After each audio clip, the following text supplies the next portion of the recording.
దాసుని వాడుకొని ఆదరించి ఆదుకున్నదని చెల్లిస్తున్నాను. ఇంకా ముందు కాలంలో ఈ వాక్యం ద్వారా మీ ఆత్మ ద్వారా మాతో మాట్లాడి మమ్మల్ని తిట్టండి, మమ్మల్ని సరిచేయండి, మాకు జీవము కృపకు దయచేయండి. అన్నిటిలో క్రీస్తు ప్రభువుని మహిమ కలిగించుకున్నాను. మా ప్రభువును మా రక్షకుడైన యేసు క్రీస్తు నామమున ప్రార్థన చేస్తున్నాము తండ్రి. ఆమేన్. దేవునికి స్తోత్రం చెల్లిస్తున్నాము. దేవుని యొక్క మహాత్మను బట్టి మనము ప్రార్థించినట్లుగా ఈ సభలలో రెండవ దినమున ఉదయకాల మనమంతా చేయవచ్చున్నాము. ఇందులో దేవుని దాసుని ద్వారా మనకు అవసరమైన మన అనుదిన జీవితములకు అవసరమైన ప్రతి జీవితంలో అవసరమైన సందేశమును దేవుడు మనకు అనుగ్రహించారు. అందుకు దేవునికి స్తోత్రం చెల్లిస్తున్నాము. ఈ సమయమున మన వాక్య జ్ఞానం నిమిత్తము మనం చదువుతున్న లేఖన భాగం ఆదికాండం 47వ అధ్యాయము మొదటి 4 వచనాలు మనం చదువుతున్నాం. యోసేపును అందరూ ద్వేషించారు. యోసేపును అందరూ అభివేక్షించారు. యోసేపు ఐగుప్తుకి తీసుకుని రాబడ్డాడు. దేవుడు యోసేపు ఐగుప్తు దేశమందరికీ అధికారిగా ప్రభువుగా నియమించాడు. ధాన్యమును అమ్మే అధికారము ఫరో యోసేపుకి ఇచ్చాడు. సమస్త దేశాలలో ఫరో వచ్చింది. అనాథ దేశములు అంటే యోసేపు యొక్క యాకోబు ఆయన కుటుంబం ఉన్న దేశం. అక్కడ కూడా ఫరో వచ్చింది. ఆహారం పడడానికి మొదటిసారి అందరూ వచ్చినప్పుడు యోసేపు కఠినంగా మాట్లాడాడు.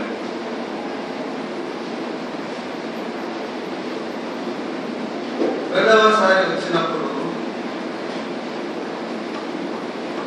వారికి తను బయలుపరుచుకున్నాను.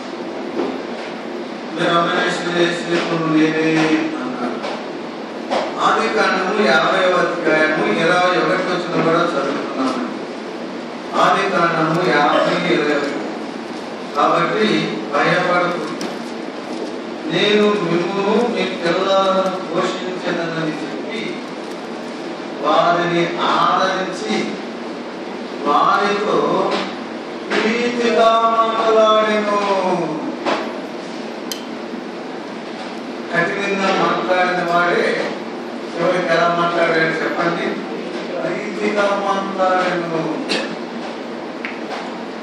అందరూ మొదటిసారి వచ్చినప్పుడు వారితో ప్రీతిగా మాట్లాడగలడు. ఆయన ఉదయం నిండా అందరి మీద ప్రేమే ఉంది. కానీ అలానే నేను మీరు అన్వేషణ చేసేమని చెప్పి వాడిని కౌగలించుకొని ముద్దు పెట్టుకుంటే వాళ్ళు పశ్చాత్తాపము పరితాపము కలిగేది అనేక. యేసేపు వారితో కఠినంగా మాట్లాడాను. ఇలా ప్రభువు నీతో నాతో కఠినంగా మాట్లాడుతున్నప్పుడు, కఠినంగా నీతో నాతో ఆయన వ్యవహరిస్తున్నప్పుడు దాని వెనకాల దేవుని సంకల్పం ఉన్నది. దాని వెనకాల దేవుని ప్రేమ ఉన్నది. దాని వెనకాల ఎంతో గొప్ప మేలు. ప్రభువు కఠినంగా మాట్లాడినప్పుడు, కఠినంగా నీతో నాకు వ్యవహరించినప్పుడు సనదు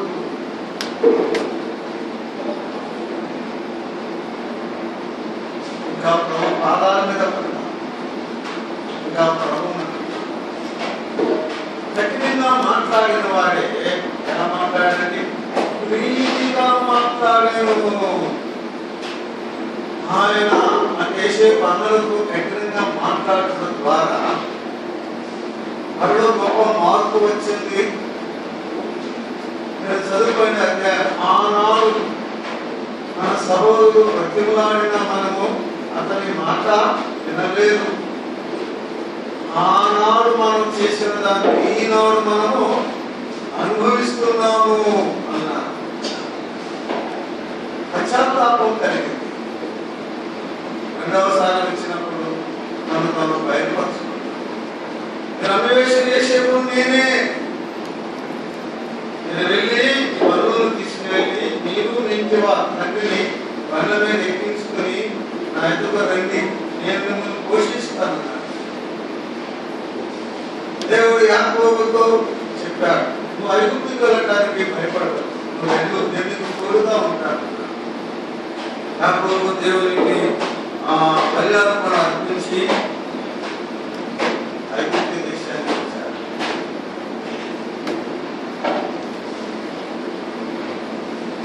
నా సహోదరులను 5 వెంట పెట్టుకుని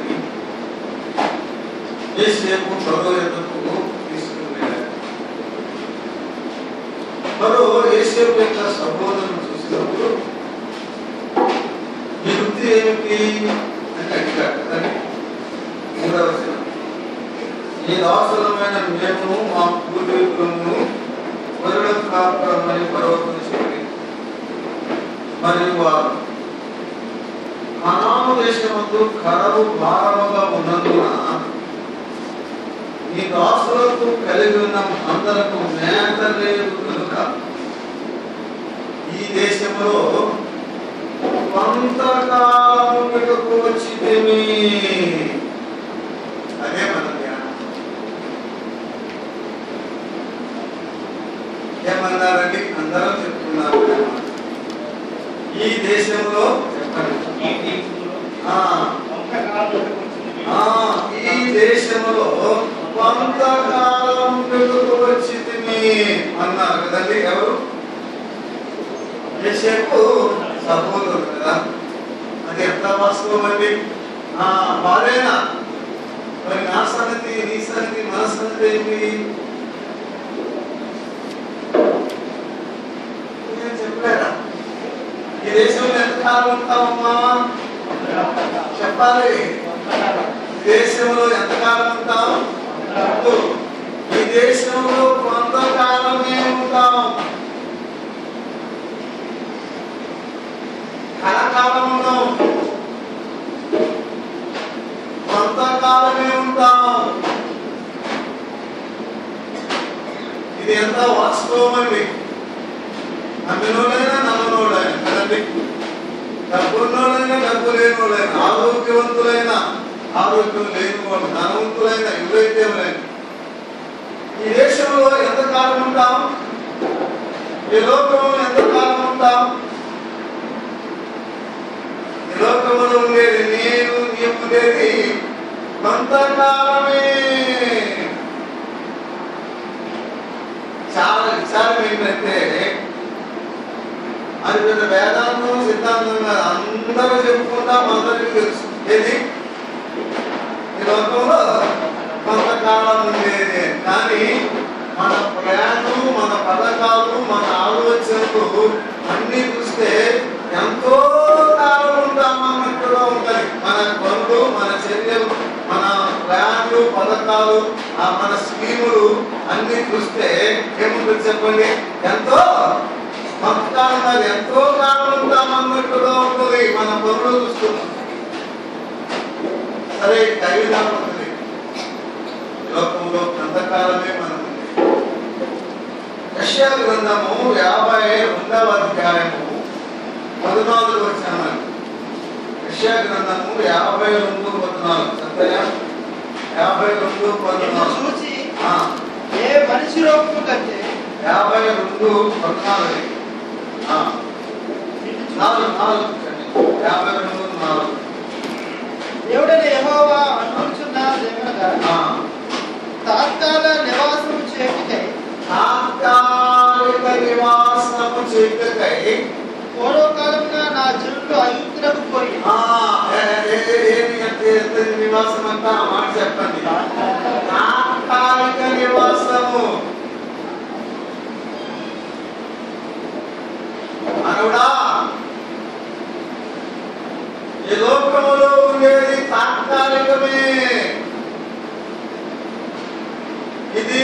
తాత్కాలిక నివాసము, శాశ్వత నివాసం అనుకున్నది ఎరుగుదు కదండి.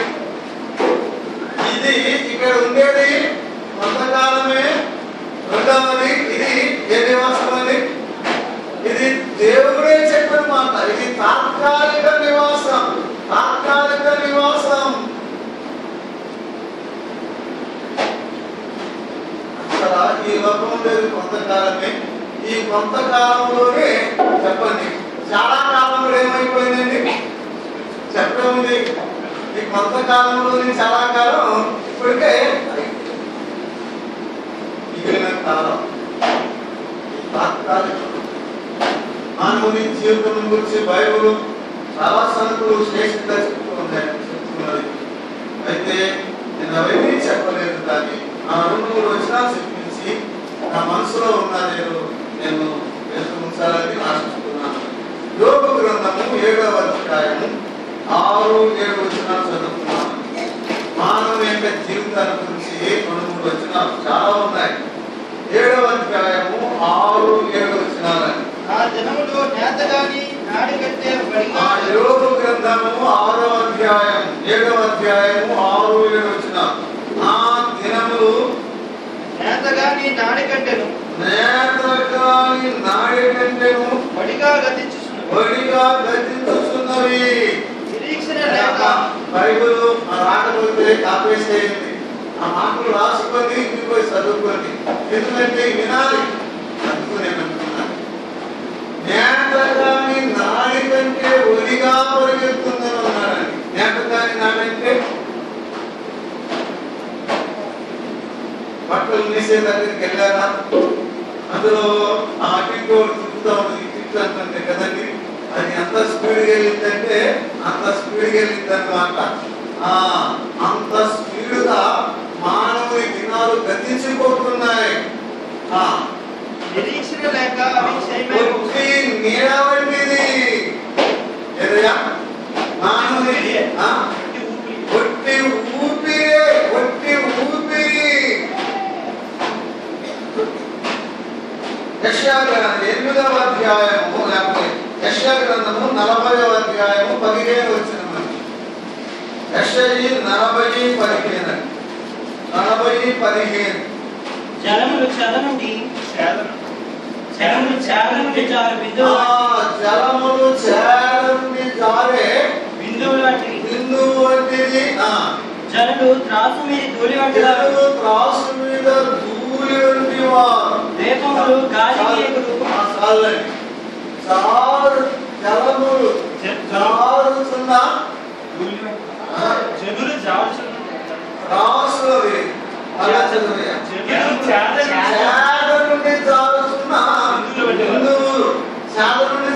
బిందువు అంటే బాగుంటుంది కదండి.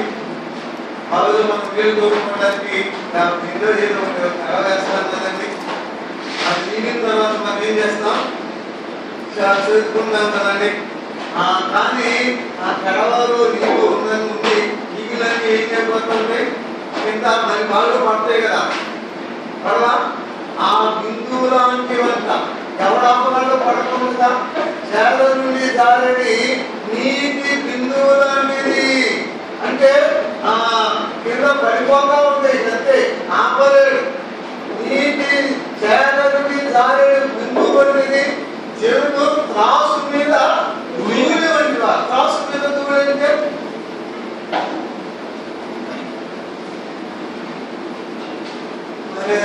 మీద మనం కొట్టుకెళ్తాము. మొత్తం వరుస ఎలా ఉందని మనం వెళ్తే రాసు ఉంటుంది కదండి.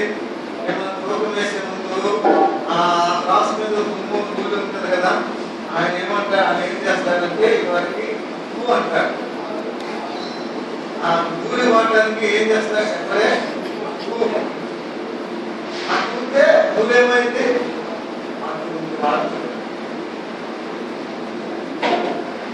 రాసు మీద ధూళి వంటి వారు, చేడ నుండి జారుతున్న నీటి బిందువులు వంటి వారు, నేతగాని నాడే వంటి వారు, బట్టి ఆవిరి వంటి వారు. యాకోబు అన్నాడు 4:14 ఆవిరి వంటిదిగా మానవుడా. ఎటువంటిది మానవ జీవితం ఎటువంటి చెప్పండి. ఆవిరి వంటిది, నీటి మీద బుడగ వంటిది.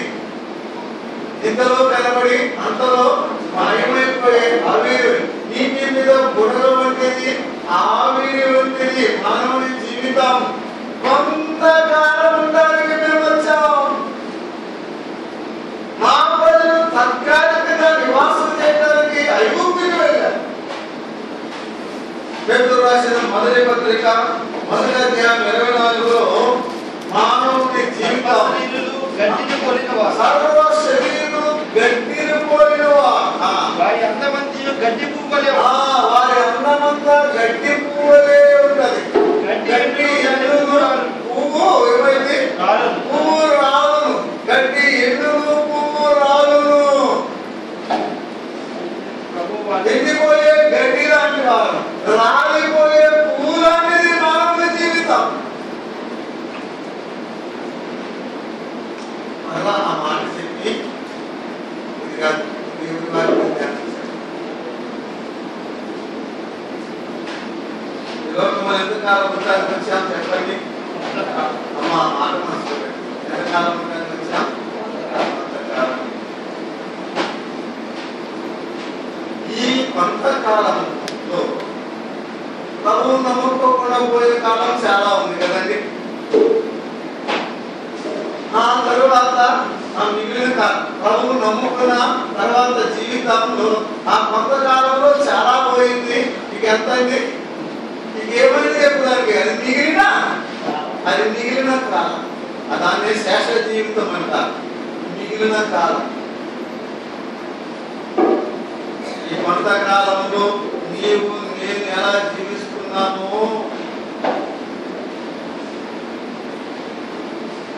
ఈ కొంతకాలం ఈ భూమి మీద ఎలా జీవిస్తున్నామో దానిని బట్టి ఆ పరలో ఆ దేశంలో, ఏ దేశంలో అండి?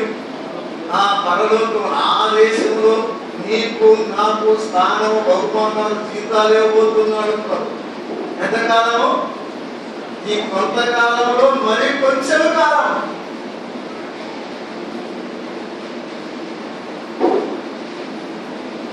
అందరు భక్తుల గురించి కొద్దిగా ధ్యానించారు. మన అనుదిన జీవితానికి ప్రయోజనకరమైన సంగతులు లేఖన భాగాల నుంచి మనము ధ్యానం చేయబోతున్నాం. ఒకటి ఇదన్నిటిని మర్చిపోవాలి. మనం ఈ లోపల ఉండేది కొంతకాలమే.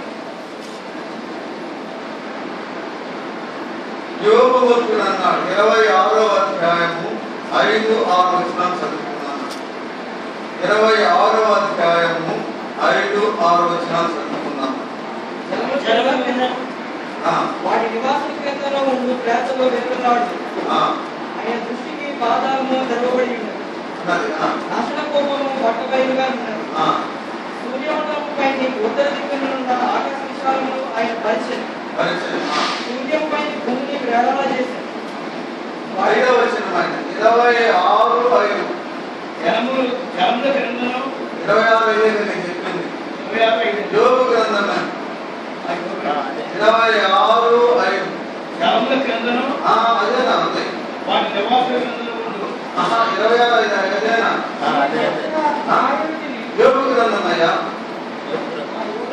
26వ అధ్యాయము 5వ వచనం. మీరు చెప్పినది న్యాయమని నేను మాత్రమును ఒప్పుకోనను. 26వ అధ్యాయం 5వ వచనం. అది కదయ్యా? 27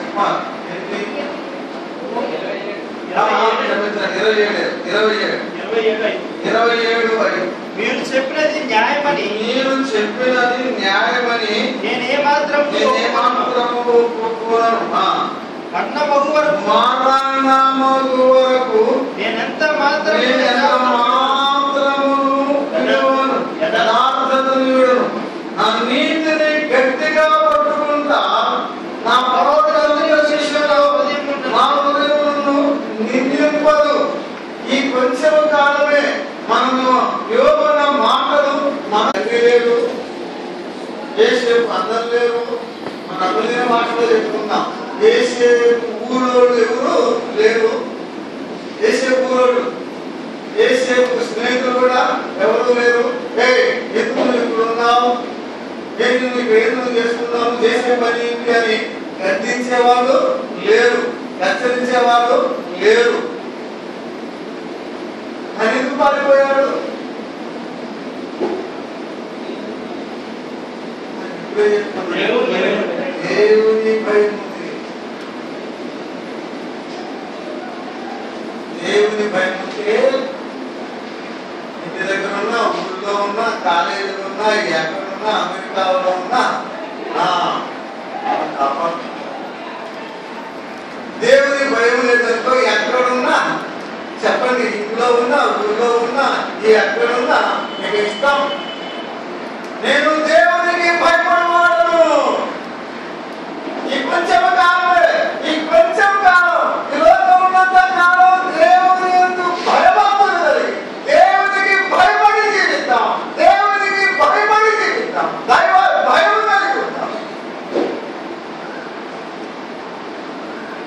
ఆలోచన చేసుకో, అది సామాన్యమైన విషయం. దైవ భయం ఉంటే పని చేయాలి. ముందుకు సాగిపోవాలి. ఎక్కడున్నా మనం ఏం కలిగి ఉండాలి చెప్పండి? దేవుని భయం కలిగి ఉన్నాం. యోషువ గ్రంథము 24వ అధ్యాయము 15 వచనం. యోషువ గ్రంథము 24:15. మీరు ఎవరిని సేవించినను నేను నా ఇంటి వారు యెహోవాను సేవిస్తాం. This is decision. యోషువ యొక్క తీర్మానం అది. మీరు ఎవరు సేవిస్తారు నాకు అనవసరం. నేను నా ఇంటి వారు యెహోవాను సేవిస్తాం. ఇది నా తీర్మానం, ఇది నా తీర్మానం, ఇది నా తీర్మానం, ఇది నా కోరిక. It is his decision, it is his Dzire. మీరు తప్పక మీరు వీటన్నిటి నుంచి తొలగిపోతారు, నాకు తెలుసు అన్నాడు. ఆ 24వ అధ్యాయం ఇశ్రాయేలు చరిత్ర ఆదాము అబ్రహాము నుండి వారి పితరుల నుండి అంతా చెప్పి దేవుడు మిమ్మల్ని ఎలా కాపాడాడు, విమోచించాడు, రక్షించాడు, ఇక్కడికి ఎలా తీసుకొచ్చాడు. తర్వాత 15వ అధ్యాయం వచ్చింది. తర్వాత అయితే మీరు ఎలా ఉంటారో, ఎడబోతున్నారో అవన్నీ చెప్పి మీరు ఎలా ఉంటే మీరు ఏమవుతారో నాకు తెలియదు. నా మటుకు చెప్పండి, నేను నా ఇంటి వారు, నేను నా ఇంటి వారు, నేను నా ఇంటి వారు యెహోవాను సేవిస్తాం.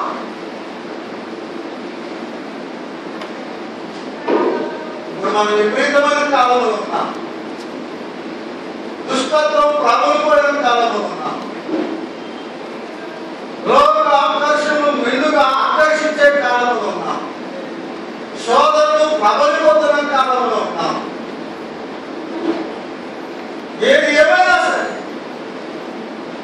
నేను నా ఇంటి వారు నా ప్రభువుని సేవిస్తాను. ఇది కడవరకు ఉండే తీర్మానం. ఇది కడవరకు ఉండే తీర్మానం. బైబిల్ గ్రంథంలో చాలా సార్లు ఈ మాట, నీవు నీ ఇంటి వారు, నీవు నీ ఇంటి వారు, నీవు నీ ఇంటి వారు అనే మాటలు మనం చూస్తున్నామండి. నీవు నీ ఇంటి వారు, నీవు నీ ఇంటి వారు. ప్రభువు దేవుడు రక్షకుడు. నన్నే కాదు, నా ఇంటి వారిని కూడా, నిన్నే కాదు, నీ ఇంటి వారిని కూడా అసలు అయ్యారా రక్షణ పొందాలి. నేనేం చేయాలంటే ఏమన్నాడు? ప్రభువు యేసును విశ్వాసమును అప్పుడు నీవు నీవు నీ ఇంటి వారు. నువ్వు వచ్చావే, నీ ఇంటి వారేది చెప్పలే. నువ్వు వచ్చావు, నీ ఇంటి వాళ్ళేది నా విచారం అండి. మనం ప్రేర హాల్లో ఉంటే మన పిల్లలు సింహాల్లో ఉంటున్నారు. చింతలేదా, దిగులు లేదా, వేదన లేదా, కనీతో ప్రార్థన చేస్తున్నా వారి వరకు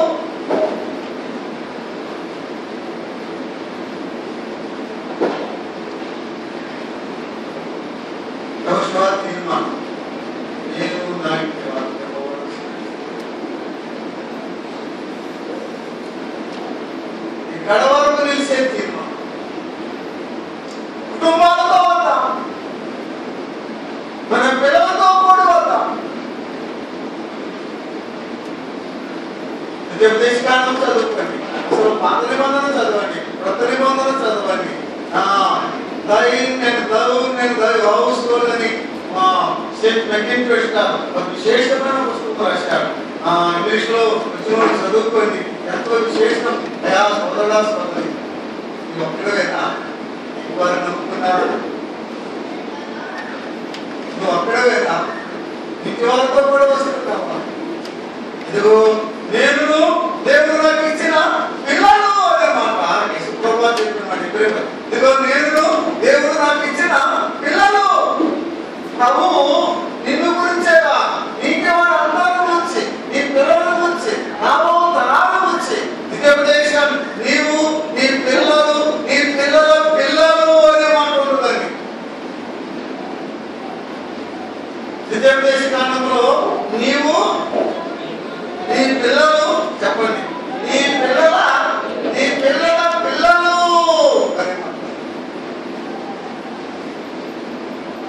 నేను నా ఇంటి వారు యెహోవాను సేవించాను. యెహోషువ గ్రంథమే 14వ అధ్యాయము 8వ వచనం. యెహోషువ గ్రంథం 14వ అధ్యాయము 8వ వచనం. నాతో కూడా బయలుదేరి వచ్చిన నా సహోదరుడు జనుల హృదయములను కరుగచేయగా నేను నా దేవుడైన యెహోవాను నిండు మనసుతో అనుసరించాను.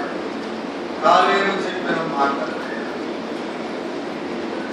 నా దేవుడు యెహోవాను నిండు మనసుతో నేను అనుసరించాను. అది 6 సార్లు ఉన్నది, డైరెక్ట్ గా ఇండైరెక్ట్ గా. నా దేవుడు యెహోవాను నిన్ను చెప్పండి, నిన్ను మనసుతో నేను వెంబడించి అనుసరించాను. అంత మనసుతో కాదు, అయినట్టు పోయినట్టు కాదు, అనుసరించాలి కాబట్టి అనుసరించడం కాదు. ఈరోజు ప్రభు దినం ఆరాధనకు రాకపోతే అడుగుతారు కాబట్టి చెప్పవే రావడం కాదు. లేకపోతే తెల్లారి మళ్ళీ మరుసటి రోజు సేవకుడు పెద్దలు వస్తారు కాబట్టి అని కాదు. ప్రభు వల్ల రొట్టె ఎందుకు వస్తున్నప్పుడు, ఆ పాత్రను ఎందుకు వస్తున్నప్పుడు మనందరూ చూస్తున్నారు, తీసుకోకపోతే ఎందుకు తీసుకోలేదని అడుగుతారు అని తీసుకోకూడదు. అది శాపం తెచ్చుకోవడమే. పూర్ణ హృదయం అనే మాట, అంతే. పూర్ణ హృదయంతో ప్రభువు నిన్ను కోరేది పూర్ణ హృదయంతో. దేవుని వాక్యం చదువుకోండి, ద్వితీయోపదేశ కాలంలో ఎక్కువగా ఉన్నాయి. ఆయన సేవిస్తే ఎలా సేవించాలి? పూర్ణ హృదయంతోనే సేవించాలి. ఆయన ప్రేమిస్తే ఎలా ప్రేమించాలి? పూర్ణ హృదయంతోనే ప్రేమించాలి. ఆయన స్తుతిస్తే ఎలా స్తుతించాలి? పూర్ణ హృదయంతోనే స్తుతించాలి. ఆయన వెంబడిస్తే ఎలా వెంబడించాలి? పూర్ణ హృదయంతోనే వెంబడించాలి. ఆయనకి ఇస్తే ఇవ్వాలి, పూర్ణ హృదయంతోనే ఇవ్వాలి. ఆయన ప్రార్థిస్తే ఎలా చేయాలి? పూర్ణ హృదయంతోనే ప్రార్థించాలి. నిండు మనసుతో అదే వెంబడించాలి. అదే ఛాలెంజింగ్ వర్డ్స్ అవుతాయి. అవి ఎంత సవాలుతో కూడిన సందేశం మాటలండి.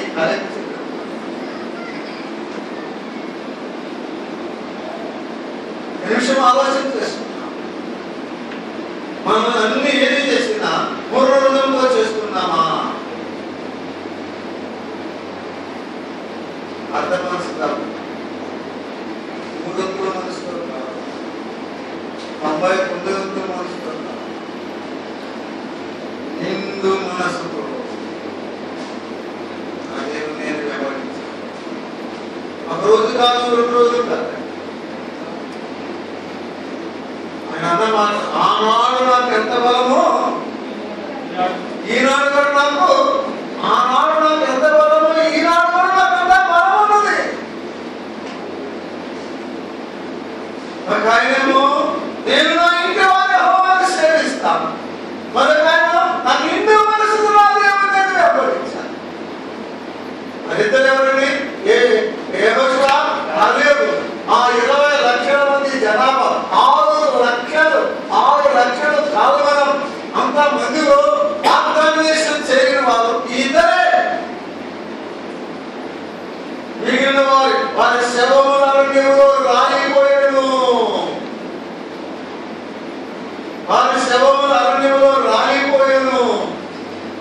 వారు కూడా ఎర్ర సముద్రంలో పడి వచ్చారు. వారు కూడా మోషేతో అతనితో కలిసి జ్ఞానము చేశారు కదండి, పాట పాడారు, కీర్తించారు, యెహోవాను జ్ఞానము చేయమన్నారు. They sang and they danced. వారు గానం చేశారు, వారు పాట పాడారు, వారు నాట్యమాడారు. యెహోవా నా బలము, యెహోవా నా జ్ఞానము, యెహోవా నా రక్షణ, యెహోవా నా దేవుడు, యెహోవా మా మిత్రుల దేవుడు అన్న యెహోవా మా పరిశుద్ధతను బట్టి మహనీయుడు, స్తుతిగీతను బట్టి పూజనీయుడు, అద్భుతములు చేయువాడు, నీ వంటి వాడు ఎవరు అని గానం చేసి నాట్యమాడిన వారందరూ ఏమైపోయారు?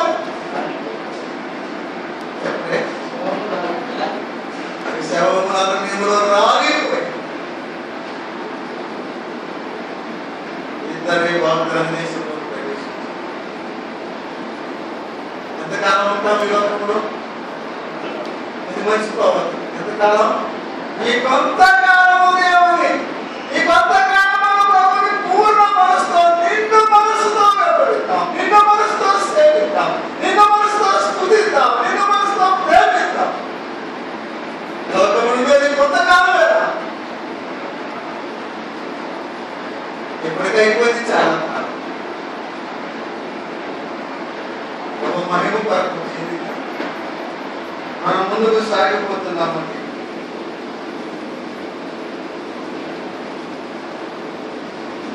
అపోస్తలుల కార్యములు 9వ అధ్యాయము 11వ వచనం. అపోస్తలుల కార్యములు 9వ అధ్యాయము 11వ వచనం. అందుకు ప్రభు నీవు లేచి ఎన్నది అనబడిన వీధికి వెళ్ళి యోధా అనువాని ఇంట రాజువాడైన సౌలు అనువాని కొరకు విచారించు. ఇదిగో అతడు ప్రార్థన చేసి చెప్పండి, ఇదిగో అతడు ప్రార్థన చేస్తున్నాడు.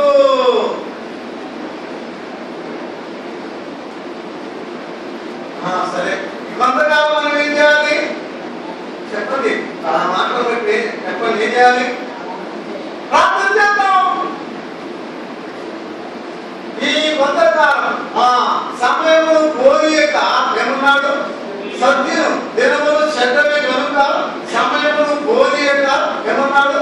సద్వినియోగం చేసుకోవాలి. ఎలా చేసుకున్నాం? ఒకటి చెప్పండి, ఏం చేసుకున్నాడు పౌలు? చెప్పండి, ప్రార్థన. ఇదిగో అతను ప్రార్థన చేస్తున్నాడు. పౌలు బదులు దివారాత్రులు నేను మీ కొరకు ప్రార్థన చేస్తున్నాను, దివారాత్రులు నేను మీ కొరకు ప్రార్థన చేస్తున్నాను.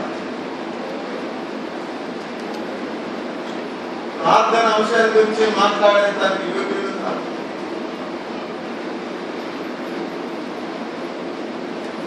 ప్రార్థన చేయడం ప్రార్థన చేయకూడదు.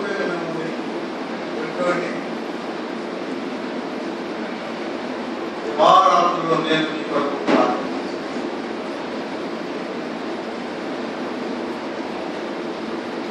ప్రార్థన బాగా చదువుకున్న వాళ్ళు చేయగలరా, చదువు లేని వాళ్ళు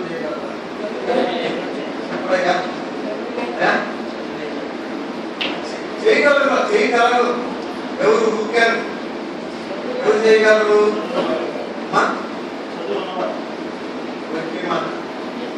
ప్రార్థన ఎవరైనా చేయగలరు. ఎవరైనా చదువున్నోడు చేయగలరు. చెప్పలేమండి, చదువు. ప్రభువు ఆ గొప్ప ఆయుధాన్ని అందరికి సమానంగా ఇచ్చాడు.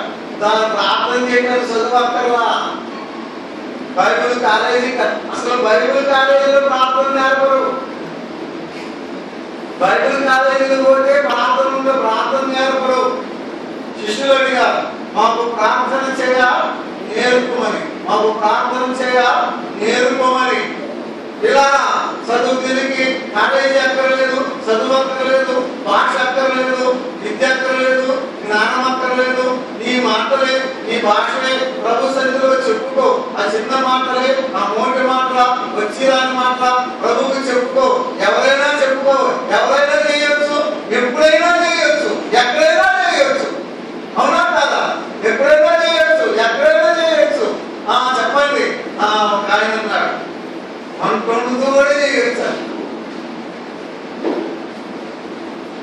ఇంకొక బ్రదర్ చెప్పాడు, వాకింగ్ చేస్తూ నేను ప్రార్థన చేస్తాను నా స్నేహితుడు చెప్పాడు. నిజమే, ఏం చేస్తున్నా ప్రార్థన చేసుకోవచ్చు.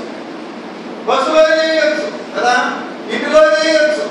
చెప్పండి, ఎక్కడైనా రాష్ట్రంలో చేసుకోవచ్చు, ఎక్కడైనా చేయొచ్చు. ఆ గొప్ప ఆయుధం, ఆ గొప్ప శక్తి కలిగిన ఆయుధం దేవుడు మనకు ఇచ్చారు. ప్రార్థించండి, ఇష్టంగా నిత్యము ప్రార్థన చేయండి.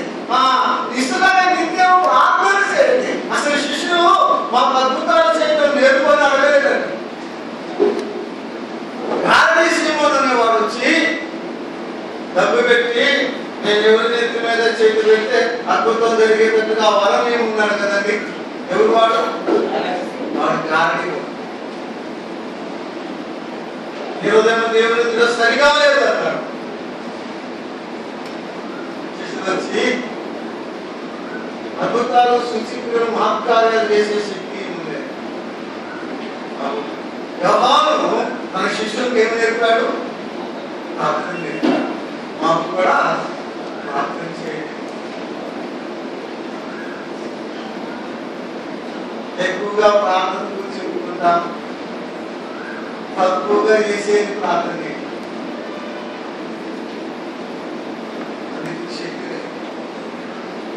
సంఘాలలో ప్రార్థన తక్కువ, మన కుటుంబాల్లో ప్రార్థన తక్కువ, సేవకుల్లో కూడా ప్రార్థన తక్కువ, పెద్దల్లో కూడా ప్రార్థన తక్కువ. ప్రార్థన చేయి, ప్రార్థన చేయి. సోదరా, సమస్య త్వరగా ప్రార్థన చేయి.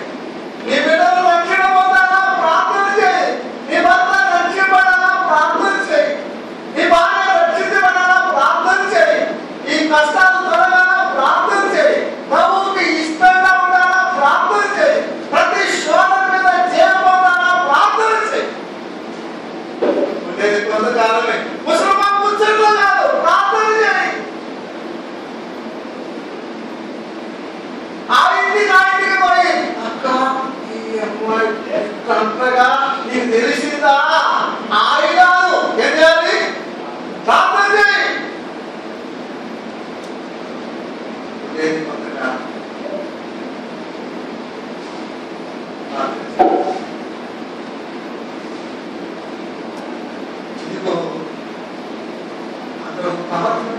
అసలు యొక్క ఆత్మీయ జీవితం మోకాళ్ళతో ప్రారంభమైంది. బహుళ జీవితం కదండి. నేను మీ కొరకు దివారాత్రులు ప్రార్థన చేస్తున్నానన్నాడు.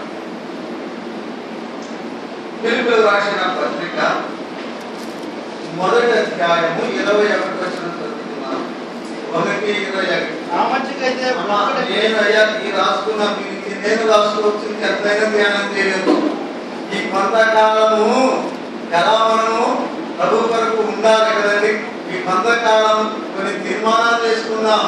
ఇక్కడి నుంచైనా ఒక తీర్మానం చేసుకో. ఇక్కడి నుంచైనా నేను ఏం చేస్తా?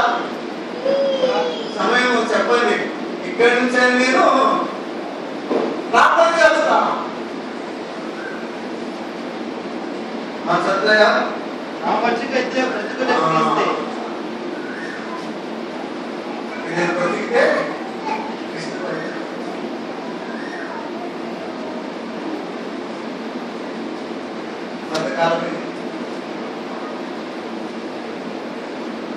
బ్రతికితే క్రీస్తు మార్గం.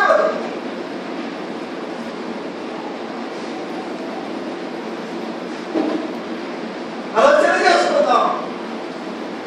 మనమెంత పడ్డాము, మనమంతా జారిపోయిన పరిస్థితిలో ఉన్నాము. అసలు చెప్పుకోవడానికి మనం తగిన వారం అవుతాము. నా మట్టుకైతే బ్రతుకుతా, నా మట్టుకైతే బ్రతుకుతా క్రీస్తే. అప్పటి వరకు ఎదురుబాటు బతికాము. మనం అంటాం, నీ కొరకు పిల్లలు మాట వినకపోతే ఏమంటాం చెప్పండి. పిల్లలమ్మా, మన పిల్లలు మాట వినకపోతే ముందు కొడతాం కదండి.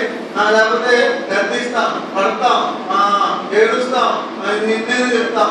ఆఖరికి ఒక రోజు కూర్చొని, అరే మేము ఇంత చాకరీ చేస్తుంది, ఇంత కష్టపడుతుంది ఎవరి వరకు చెప్పలే. మనకు అందరూ మీ బిడ్డతో, మీ పిల్లలతో మేము బతికేది మీ కొరకేగా అంటాం. ఎవరు కూడా బ్రతుకుతున్నావు? బ్రతికే వాళ్ళు కూడా బ్రతుకు, కానీ అసలు బతకాల్సింది ఎవరు బ్రతుకు? నా మొదలైతే బ్రతుకుట క్రీస్తే. నాకు ఒక దినాన్ని ఆయుష్ పొడిగించాడు ఆ క్రీస్తు ప్రభు గారికి.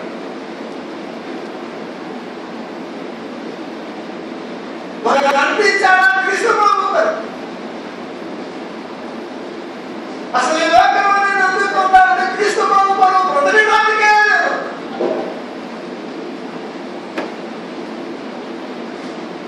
నా మటుకైతే బ్రతుకుట క్రీస్తు. ఫిలిప్పీయులకు రాసిన పత్రిక 3వ అధ్యాయం 12 నుంచి చదువుతున్నాను. 3వ అధ్యాయం గెలిచితినని ఆయన ఇదివరకే సంపూర్ణ సిద్ధి పొందానని గాని అనుకోవట్లేదు. సంపూర్ణ సిద్ధి పొందానని గాని నేను అనుకోవట్లేదా? అబ్బో గెలిచావనుకో మాట. నేను పర్ఫెక్ట్ అనుకో మాట. సూపర్ బిలీవర్స్ ఉన్నాను. నేను పర్ఫెక్ట్ అనుకో మాట చంద్రయ్య. నేను దేని నిమిత్తము క్రీస్తు యేసు చేత పట్టబడినో దానిని పట్టుకొనవలని పరుగెత్తుచున్నాను. సహోదరులారా, నేను ఇదివరకే పట్టుకుని ఉన్నానని తలంచుకొనను. అయితే ఒకటి చేయించున్నాను, వెనుక ఉన్నవి మరచి ముందున్న వాటి వరకే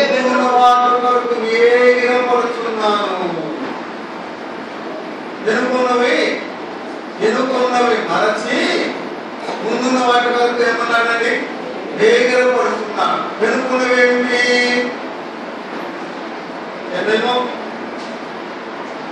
ఆగిపోయావా? ఓడిపోయావా? ఇంగిపోయావా? అడిపోయావా? జారిపోయావా? ఇక దీనమంతా రోజంతా బతుకంతా ఇక బతికిందేలే అని వాటిని తెలుసుకొని నువ్వు దిగుబడి ఇక అలాగే కుంగి కుంగి కుంగి కూలిపోవద్దు. అసలు సత్యం అది అనమాట. మనం ఎవరు సంపూర్ణముగాము సంపూర్ణ సిద్ధి పొందిన వాడు భూమి మీద ఎవరు లేడు. కొట్టుకుందాం, అవునా కాదా? జారింది, ఆగిపోయిన రోజులు ఉన్నాయి, పద్ధతమైన దినాలు ఉన్నాయి, ఇంకెన్నెన్నో నీరసించిన దినాలు ఉన్నాయి, ప్రాణులు రాని దినాలు ఉన్నాయి, ఇంకెన్నెన్నో ఉన్నాయి. కానీ వాటినే తలుచుకుంటూ ఇక అట్లాగే ఇక నా బ్రతికితే అని అనుకోవద్దు. తిమోతికి రాసిన 2వ పత్రిక 4వ అధ్యాయం 7వ వచనం చదువుతున్నాను. చాలా ఉన్నాయి. మంచి పోరాటం పోరాడింది, ఆ పరుగు కడముట్టించింది, విశ్వాసం కాపాడుతుంది. మాట సంతులు చెప్పాడు, పైన